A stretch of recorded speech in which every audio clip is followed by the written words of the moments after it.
نحمده وصلی علی رسوله الکریم اما بعد فاعوذ باللہ من الشیطان الرجیم بسم اللہ الرحمن الرحیم لم يكن الذين كفروا من أهل الكتاب والمشركين منفكين حتى تأتيهم البينة رسول من الله يتلو صحفا مطهرة فيها كتب قيمة وما تفرق الذين أوتوا الكتاب إلا من بعد ما جاءتهم البينة وما أمروا إلا ليعبدوا الله مخلصين له الدين حنفاء ويقيموا الصلاة ويؤتوا الزكاة وذلك دين القيمة إن الذين كفروا من أهل الكتاب والمشركين في نار جهنم خالدين فيها أولئك هم شر البرية إن الذين آمنوا وعملوا الصالحات أولئك هم خير البرية جزاؤهم عند ربهم جنات عدن تجري من تحتها الأنهار خالدين فيها أبدا رضي الله عنهم ورضوا عنه ذلك لمن خشي ربه صدق الله العظيم رب اشرح لي صدري ويسر لي أمري واحلل عقدة من لساني يفقهوا قولي اللهم ربنا ألهمنا رشدنا وأعذنا من شرور أنفسنا اللهم أرنا الحق حقا وارزقنا اتباعه وأرنا الباطل باطلا وارزقنا اجتنابه اللهم ارحمنا بالقرآن العظيم واجعله لنا إماما ونورا وهدى ورحمة اللهم ذكرنا منه ما نسينا وعلمنا منه ما جهلنا وارزقنا تلاوته آناء الليل وآناء النهار واجعله لنا حجة يا رب العالمين آمین۔ سورہ بینہ ان 4 سورتوں کے سلسلے کی آخری کڑی ہے جن کے لیے میں اس سے پہلے ایک عنوان تجویز کر چکا ہوں، 4 سورہ نبوت و رسالت۔ لیکن آج میں اس سلسلے میں اعادہ نہیں کروں گا، 4 سوروں کے بارے میں اپنا میں تصور تفصیلاً بیان کر چکا ہوں، اور اس 4 سورہ کی 4 سورتوں کے مابین جو باہمی ربط اور مناسبت ہے اس کو بھی تفصیلاً اس سے پہلے عرض کیا جا چکا ہے۔ آج چونکہ وقت کم ہے اور میں یہ چاہتا ہوں کہ ایک ہی نشست میں سورہ مبارکہ کا درس مکمل ہو جائے، لہذا میں تمہیدی مضامین پر وقت صرف نہیں کر رہا۔ اس سورہ مبارکہ کے بارے میں سب سے پہلی بات کہ اس کے مکی اور مدنی ہونے میں شدید اختلاف ہے۔ یہ بات میں پچھلے درس میں عرض کر چکا ہوں کہ یہ جو جوڑا ہے سورۃ القدر اور سورہ بینہ،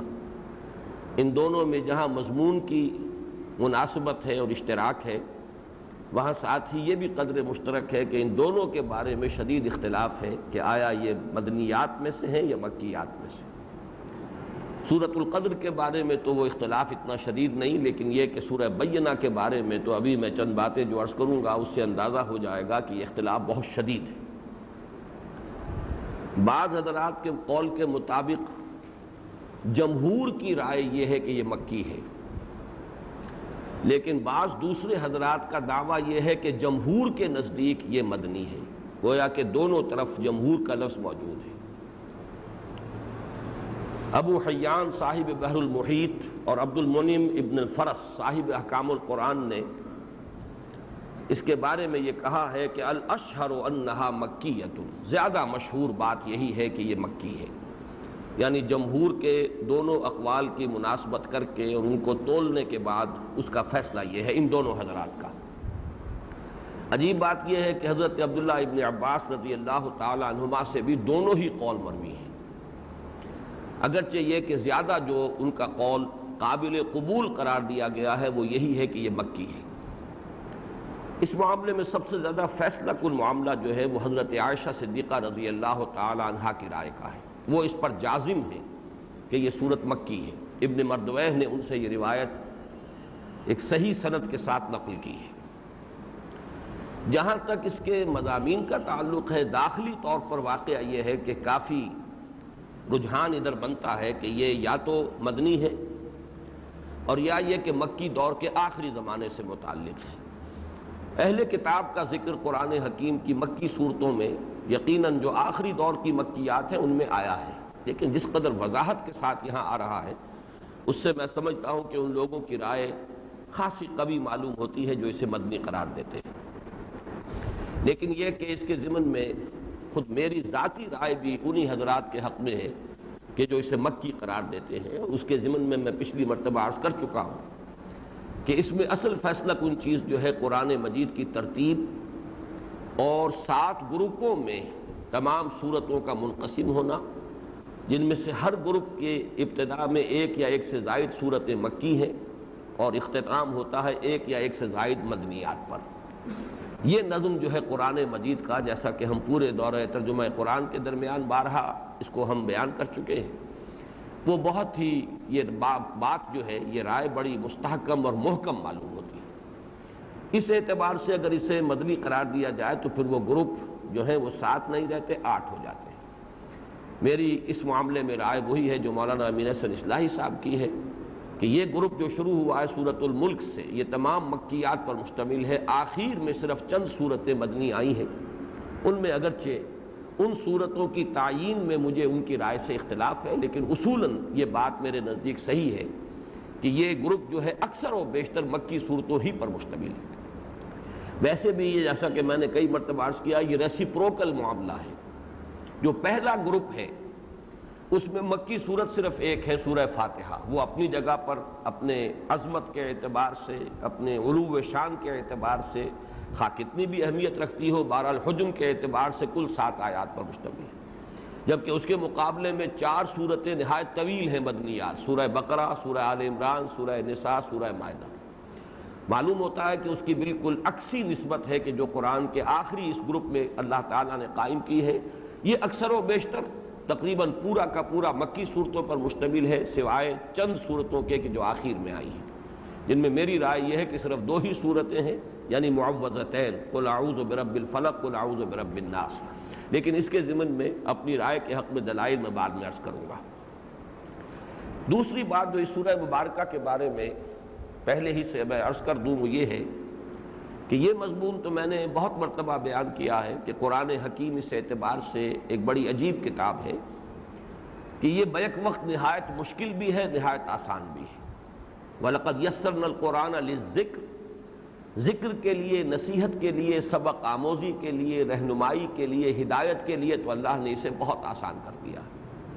لیکن اس کے علوم، اس کے معارف، اس کے حقائق، اس کی گہرائیاں، یہ واقعہ وہ ہیں کہ اس درجے کی ہیں کہ کسی انسان کے لیے ممکن نہیں ہے کہ ان کی گہرائی کو ناپ سکے. اس اعتبار سے، تدبر قرآن کے اعتبار سے یہ مشکل ترین کتاب ہے. یہ بات خاص طور پر اس سورہ مبارکہ میں بہت نمایاں ہو کر آتی ہے. اس کی کل 8 آیات ہیں اکثر کے نزدیک، اگرچہ جو بصری قراء ہیں ان کے نزدیک تعداد 9 بنتی ہے، لیکن بالعموم اس پر اتفاق ہے کہ 8 آیات پر مشتمل ہے. ان میں سے ابتدائی 4 آیات مشکل ترین مقامات میں سے ہیں قرآن حکیم کے، اور آخری 4 آیات بہت سادہ، بہت صریح اپنے مضمون پر دلالت کرنے والی محکمات میں سے، جن میں کوئی اشکال نہیں، کوئی ابہام نہیں. اس اعتبار سے یہ قرآن کے بیک وقت مشکل اور آسان ہونے کی ایک بہت ہی نمایاں مثال ہے. خاص طور پر جو اس کی پہلی آیت ہے اس کے بارے میں امام فخر الدین رازی رحمۃ اللہ علیہ، صاحب تفسیر کبیر، اور علامہ سید محمود آلوسی رحمۃ اللہ علیہ، صاحب تفسیر روح المعانی،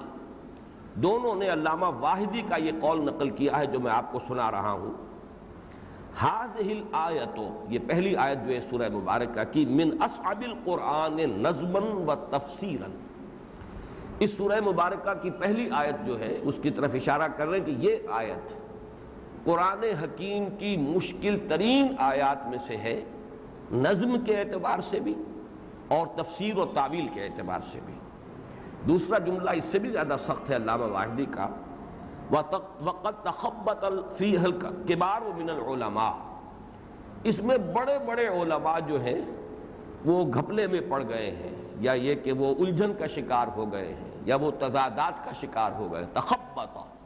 یعنی تخبطہ کا لفظ آتا ہے، تخبطہ الشیطان من المس، یہ جو سورہ بقرہ میں آیا ہے کہ سود خوروں کا معاملہ یہ ہے کہ جیسے کوئی سراسیمہ ہو جائے اور حواس باختہ ہو جائے انسان، شیطان نے گویا کہ انہیں چھو کر اور حواس باختہ کر دیا ہے۔ یہ لفظ علامہ واحدی نے استعمال کیا، وَقَدْ تَخَبَّطَ فِيهَا كِبَارُ الْعُلَمَاء، بڑے بڑے علماء جو ہے اس میں کچھ مشکل کا شکار ہو کر، آسان ترجمہ کر رہا ہوں، کچھ پریشان ہو کر، کچھ الجھ کر رہ گئے۔ اب اس میں جو اشکال ہے، واقعہ یہ ہے کہ میں نے جب جدید دور کی جو اردو تفاسیر ہیں یا تراجم ہیں یا حواشی ہیں ان کا جائزہ لیا تو میں حیران ہوا کہ اکثر حضرات نے تو اس اشکال کا ذکر نہیں کیا۔ میرے نزدیک جو حضرات تو صرف مختصر حواشی لکھتے ہیں، یا یہ کہ جن کا دعویٰ ہے مثلا مولانا مودودی مرحوم کا کہ میں تفسیر نہیں لکھ رہا بلکہ میں نے تو اس کو تفہیم کے انداز میں صرف اس کے بنیادی فکر، اس کی بنیادی دعوت کو عام لوگوں تک پہنچانے کے لیے یہ اس کے حواشی تحریر کیے، ان لوگوں کے لیے تو میں سمجھتا ہوں کہ شاید یہ بات مناسب ہے کہ وہ اس قسم کی بحثوں سے بچ کر نکل جائیں۔ خام خواہ کے ایک عام قاری کے ذہن کو پریشانی میں مبتلا کر دینا شاید یہ قرین مصلحت نہیں ہے۔ لیکن جو تفسیر لکھنے کے مدعی ہوں اور خاص طور پر جو تدبر قرآن کا دعویٰ رکھتے ہوں، ان کا یہاں سے ایسے گزر جانا کہ اشکالات کا سرے سے تذکرہ ہی نہ کریں، میرے نزدیک کسی درجے میں مناسب نہیں۔ اس معاملے میں امام فخر الدین رازی کی دیانت کا واقعہ یہ کہ اس مقام پر آ کر بہت قائل ہوا۔ یہ بات تو میں نے پہلے بھی بہت مرتبہ عرض کی ہے کہ امام رازی کا یہ بہت بڑا کارنامہ ہے کہ وہ جو عبارت ہوتی ہے آیات کی اس کا تجزیہ کر دیتے ہیں، پھر یہ کہ فیہ مسائل، اس میں کیا کیا اشکالات ہیں، کیا کیا مسائل ہیں، ان سب کی گنتی کر دیتے ہیں۔ ضروری نہیں کہ وہ ان اشکالات کو حل بھی کر سکیں، اپنی سی کوشش کرتے ہیں، وہ اپنی سے جو بھی توجیہ ہے وہ بن آتی ہے پیش کرتے ہیں، لیکن یہ ہے کہ اگر نہیں ہوتی تو اقرار کر لیتے ہیں کہ واللہ عالم۔ البتہ یہ ہے کہ اشکالات کیا ہیں، اس میں مسائل کیا ہیں، اس میں کون کون سے نحوی اشکالات ہیں یا کون کون سے معنوی یا منطقی اشکالات ہیں، ان کا بیان کر دینا میں سمجھتا ہوں کہ اس اعتبار سے بہت مفید ہوتا ہے کہ بعد کے طالب علموں کے لیے راستے کھلتے ہیں، غور و فکر کے راستے جو ہیں اسی طریقے سے آگے جو ہے بڑھتے ہیں۔ اس اعتبار سے امام راضی کا میں ابھی ذکر کروں گا کہ یہاں پر انہوں نے کیا شکل اختیار کی ہے، البتہ یہ دیانت جو ہے ان کی اس کا میں بہت قائل ہوا یہاں، اس لیے کہ انہوں نے جو بھی اشکال معین کیا ہے اس کا حل جو ہے وہ قبول کیا ہے جو ایک بہت ہی مشہور معتزلی مفسر ہیں امام زمخشری، علامہ جار اللہ زمخشری، اکثر و بیشتر تو امام راضی جو ہیں ان کی مخالفت کرتے ہیں، ان کی رائے کی نفی کرتے ہیں، تغلید کرتے ہیں، لیکن یہاں ان کی رائے کے دامن میں پناہ لینے کے سوا امام راضی کو کوئی چارہ نظر نہیں آیا۔ تو میں یہ سمجھتا ہوں کہ اس معاملے میں بھی انہیں کریڈٹ دیا جانا چاہیے کہ جہاں اپنے فہم کی رسائی نہ ہو رہی ہو، وہاں اگر بظاہر کوئی مخالف بھی ہو یا اس سے شدید اختلاف ہو لیکن اس کی بات اگر کسی درجے میں صحیح ہو تو اس کا اعتراف کیا جائے، اقرار کیا جائے۔ میں اپنے بارے میں بھی ایک بات عرض کر دوں، یہ راز کی باتوں میں سے ہے کہ میرا معاملہ جو ہے وہ یہ رہا ہے کہ میں نے تفصیلاً اور مختلف تفاسیر کا مطالعہ جو کیا بالاستیعاب، اور وہ بھی سب کا نہیں، ظاہر بات ہے سب تفاسیر کا احاطہ کرنا کسی کے لیے ممکن نہیں، وہ چند تفاسیر جن کا کہ میں مطالعہ کرتا ہوں جبکہ مجھے کسی مسئلے میں کوئی حتمی رائے قائم کرنی ہوتی ہے۔ تو یہ محنت میں نے اب تک کی ہے یا تو اپنے مرتب کردہ اس منتخب نصاب کے لیے جو ہماری اس دعوت کی بنیاد ہے، مطالعہ قرآن حکیم کا منتخب نصاب، سورۃ العصر سے شروع ہو کر جو سورہ حدید پر ختم ہوتا ہے، تقریباً لگ بھگ وہ 2 پارے بنتے ہیں، 2 نہیں تو 2.25 2.5 پارے بن جائیں گے۔ ان کے ضمن میں تو میں نے بہرحال بالاستیعاب مطالعہ کیا، اس کے بارے میں تفاسیر کو بھی دیکھا، لیکن بقیہ قرآن حکیم کا جو میرا مطالعہ ہے اس انداز میں کہ کوئی حتمی رائے قائم کروں اور دیکھوں کہ دوسرے مفسرین نے کیا کہا ہے، یہ میرا چلا ہے صرف سلسلے وار درس کے ساتھ، چنانچہ اب بھی میں نے جو بقیہ صورتیں ہیں ان کے بارے میں اس انداز میں مطالعہ نہیں کیا ہے کہ کوئی حتمی رائے جو ہے میں قائم کر سکوں اور مختلف مفسرین کی آراء کے مابین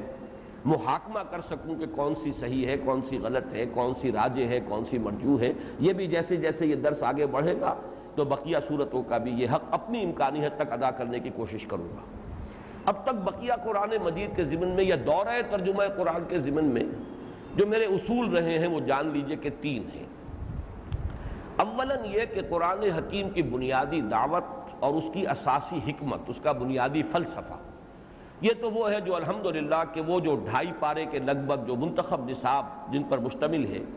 میں نے ان کا جو گہرائی میں مطالعہ کیا ہے اس کے بنا پر اس کے اہم نکات جو ہیں الحمدللہ کہ وہ میرے فہم کی گرفت میں آ گئے۔ وہ گویا کہ میرا اساسی سرمایہ ہے جب میں قرآن مجید کو پڑھ رہا ہوتا ہوں روانی کے ساتھ یا دورہ ترجمہ قرآن، اور اس اساسی اضافے پر میں اساسی جو اثاثہ ہے اس پر میں اضافہ کرتا ہوں صرف 2 چیزوں کا۔ نمبر 1 عقل عام، جسے کامن سینس کہا جاتا ہے، اگرچہ وہ عام لوگ یہ تسلیم کرتے ہیں کہ بہت ہی ریئر کموڈٹی ہے، اگرچہ اسے کہہ دیا جاتا ہے کامن سینس، لیکن یہ عقل عام جو ہے یہ بہت ہی نایاب اور کمیاب شے ہے۔ اللہ تعالیٰ نے جو بھی اس میں سے حصہ عطا کیا ہے اس کا شکر ادا کرتا ہوں۔ اور دوسرے نظم کلام، یہ وہ چیز ہے جو خاص طور پر مولانا فراہی رحمۃ اللہ علیہ اور مولانا امین احسن اصلاحی صاحب سے جو بھی قرب رہا اور ان کی تفاسیر کا جو مطالعہ میں نے کیا وہ اس کے ذریعے سے مجھے حاصل ہوا۔ ان 3 چیزوں کی بنیاد پر میں رائے قائم کرتا رہا ہوں اور بیان کرتا رہا ہوں۔ اس سورہ مبارکہ اور اس کی پہلی آیت کے بارے میں ایک رائے ہے جو میں نے بارہا بیان کی۔ کبھی تو ایسا ہوا کہ کسی دوسرے مقام کے درس کے ضمن میں وہ مضمون آ گیا اور میں نے اس آیت کے حوالے سے اپنی رائے بیان کر دی۔ اب دورہ ترجمہ قرآن بھی میرا یہ خیال ہے کہ کم سے کم 5-6 مرتبہ تو کر چکا ہوں، اس میں بھی میں نے اپنی رائے بیان کی۔ لیکن اب جب میں درس پر پہنچا ہوں، یہ جو ہمارا مسلسل درس ہے سلسلے وار،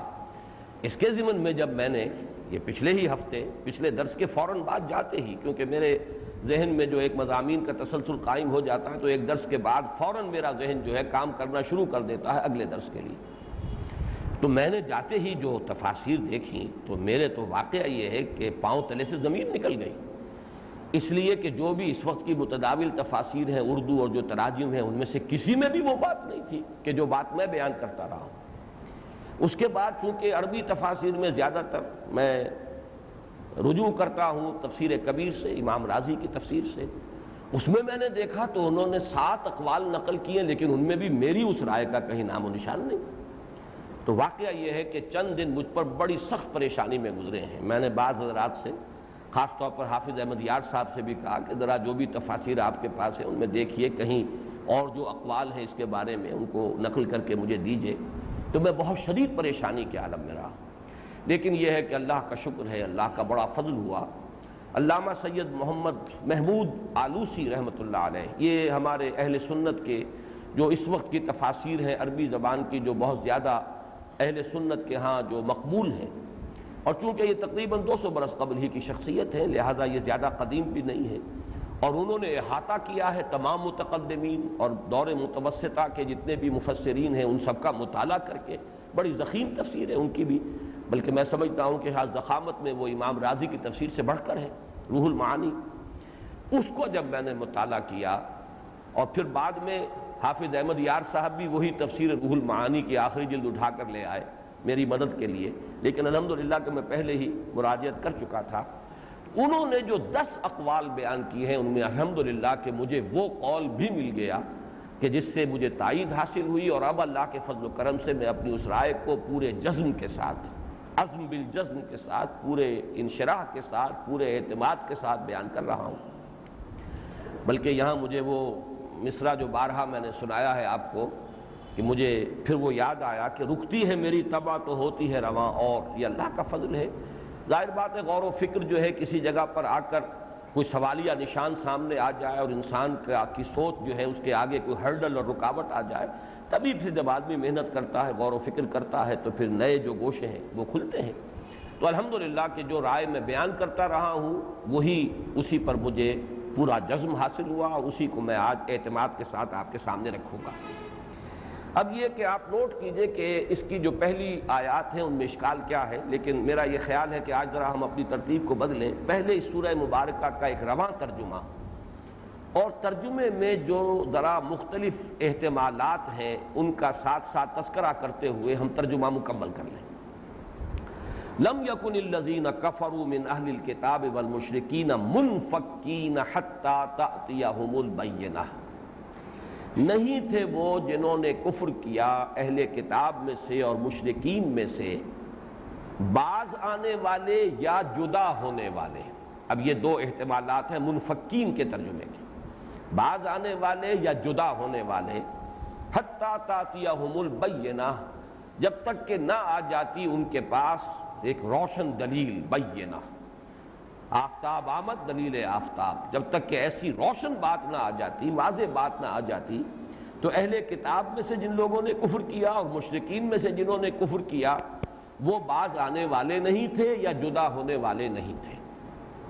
رسول من اللہ یتلو صحفا مطہرۃ فیہا کتب قیمہ،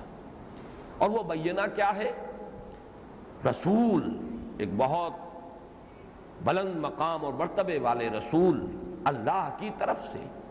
جو پڑھتے ہوں وہ صحیفے، وہ اوراق جن میں لکھی ہوئی ہوں کتابیں یا احکام جو بالکل واضح ہوں، پاکیزہ صحیفے جن میں درج ہوں کتابیں یا احکام جو بالکل سیدھے ہوں یا بالکل مستقیم اور واضح ہوں، قائم اور دائم رہنے والے ہوں۔ یہ قیمہ کے یہ تین مفہوم ہیں۔ وَمَا تَفَرَّقَ الَّذِينَ أُوتُوا الْكِتَابَ إِلَّا مِن بَعْدِ مَا جَاءَتْهُمُ الْبَيِّنَةُ، اور نہیں متفرق ہوئے یا نہیں جدا ہوئے وہ لوگ جنہیں کتاب دی گئی تھی مگر اس کے بعد کہ ان کے پاس آ چکی بینہ، روشن بات۔ وَمَا أُمِرُوا إِلَّا لِيَعْبُدُوا اللَّهَ مُخْلِصِينَ لَهُ الدِّينَ حُنَفَاءَ۔ یہ چار آیتیں ختم ہو چکی جاءتہم البینہ پر، جن کے بارے میں نے عرض کیا ہے کہ سارے اشکالات انہی میں ہیں، چار آیتوں میں۔ اس کے بعد وہ چار آیتیں آ رہی ہیں جو واضح ہیں اپنے مفہوم میں۔ وَمَا أُمِرُوا إِلَّا لِيَعْبُدُوا اللَّهَ مُخْلِصِينَ لَهُ الدِّينَ حُنَفَاءَ، اور انہیں نہیں حکم دیا گیا تھا مگر صرف اس کا کہ بندگی کریں، پرستش کریں اللہ کی، اس کے لیے اپنی اطاعت کو خالص کرتے ہوئے، بالکل یکسو ہو کر، یا ابراہیم کی پوری پیروی کرتے ہوئے۔ یہ بھی اس میں احتمالات ہیں بہت سے حنفاء کے مفہوم میں، وہ میں بعد میں عرض کروں گا۔ وَيُقِيمُ الصَّلَاةَ، اور قائم کریں نماز کو، وَيُؤْتُ الزَّكَاةَ، اور ادا کریں زکوٰۃ، وَذَلِكَ دِينُ الْقَيِّمَةِ، اور یہی ہے دین ملت قیمہ کا، یعنی اس ملت کا جو سیدھی ہے اور قائم و دائم ہے، یا یہی ہے دین جو کہ بالکل قائم و دائم ہے، سیدھا ہے، مستقیم ہے۔ ان الذین کفروا من اہل الکتاب والمشرکین فی نار جہنم خالدین فیہا، یقیناً وہ لوگ جنہوں نے کفر کیا یا جو کفر کریں گے اہل کتاب میں سے اور مشرکین میں سے، وہ ہیں یا ہوں گے جہنم کی آگ میں، رہیں گے اس میں ہمیشہ ہمیش۔ اولئک ہم شر البریہ، وہی ہے کہ جو بدترین خلائق ہیں، مخلوقات میں بدترین۔ ان الذین آمنوا وعملوا الصالحات اولئک ہم خیر البریہ، یقیناً وہ لوگ جو ایمان لائے یا جو ایمان لائیں گے وہ ہوں گے بہترین خلائق، وہ ہوں گے مخلوقات میں سے بہترین، وہ ہیں یا ہوں گے مخلوقات میں بہترین۔ جزاؤہم عند ربہم، ان کا بدلہ ہے ان کے رب کے پاس، جنات عدن، ریزیڈینشل گارڈنز، رہنے والے باغات، تجری من تحت الانہار، بہتی ہوں گی ان کے نیچے ان کے دامن میں ندیاں، خالدین فیہا ابدا، رہیں گے یا رہتے ہوئے اس میں ہمیشہ ہمیش ہمیشہ ہمیش۔ رضی اللہ عنہم ورضوا عنہ، اللہ راضی ہو گیا ان سے یا راضی ہو جائے گا ان سے، اور وہ راضی ہو گئے اس سے یا وہ راضی ہو جائیں گے اس سے۔ ذالک لمن خشی ربہ، یہ ہے ان کے لیے، یہ حصہ ہے ان کا یا اس کے حقدار ہوں گے وہ لوگ، یہ نصیب ہے ان کا جو اپنے رب سے ڈرتے رہے، جس نے اپنے رب سے خوف کھایا، اپنے رب کے سامنے کھڑے ہونے سے ڈرتے رہے، لرزاں و ترساں رہے۔ اب آئیے سب سے پہلے میں بتانا چاہتا ہوں کہ وہ اشکال اس میں کیا ہے۔ امام راضی رحمۃ اللہ علیہ نے جو اس کا اشکال بیان کیا ہے، اور جو سب سے پہلا اشکال ہے، وہ یہ ہے کہ لم یکن الذین کفروا من اہل الکتاب والمشرکین منفکین۔